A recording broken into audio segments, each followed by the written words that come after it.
Quero agradecer todos que estão presentes para dar ato de presença e para dar uma parte da importância de momento aqui não e que este momento para nós por over na firma e contrato entre órgão executivo AZV e Wet Gele Kruis. Dank je. Nós estamos juntos, um momento importante para cuidar, nós consideramos importante para cuidar. Nós afirma contrato com o Stichting Wet Gele Kruis, que nós acordar que nós também está ampla e quantidade de POHAR. POHAR é assistente na consultoria de doctor, que ajuda o doctor em diferentes tipos de trabalho, por exemplo, de diabético, cardiovascular. Nós ser acordo que nós vai completar o estudo working com o módulo de prevenção de saúde e cuida para nós grande na ICOPD. Además, nós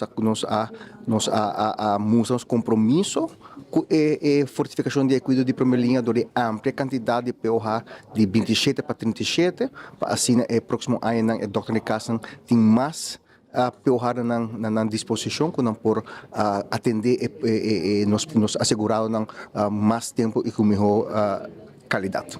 Tudo isso aqui nós estamos com a meta para melhorar a qualidade de cuidado, melhorar o serviço, dar mais atenção na cada assegurado para assim nós ter uma comunidade mais vital. Nós estamos contentes com o Ministério de Saúde, o Wet Gele Kruis e AZV afirma acordo para ampliar a quantidade de POH e praktijk ondersteunen e assistir a trabalho de doctor de casa.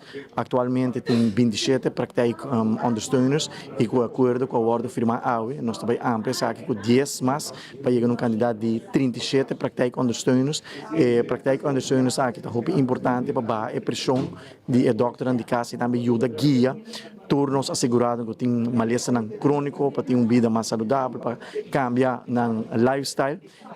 Ano passado, no mês de junho, nós firmamos acordo de cuidado com todos os stakeholders na Aruba, para promover a história que o país Aruba tem acordo para determinar o futuro de cuidado médico na Aruba, onde o tema na acordo ANCRA, tem a acordo aqui da fortificação de a primeira linha de cuidado de água, nós estamos executando, a acordo caminho nós também amplia, a quantidade de praktijk ondersteunen, nós também percorrer para amplia, a quantidade de doctor de casa, nós também amplia também, a huisartsenopleiding que nós está tomando e ação para assim nós poder reforçar e fortificar a primeira linha de cuidado que é importante para nós brindar uma melhor qualidade de cuidado e serviço na nós assegurado.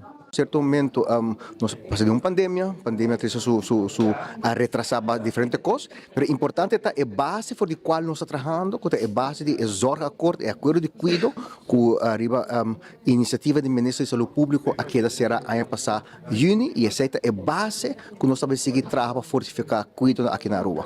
Na final do dia, me quero usar uma palavra que o senhor Gulu de Wet Gele Kruis usa. De prevenção, botar a solução. E POHAR ajuda a doutor de casa de mais a prevenção, com o qual temos aqui não.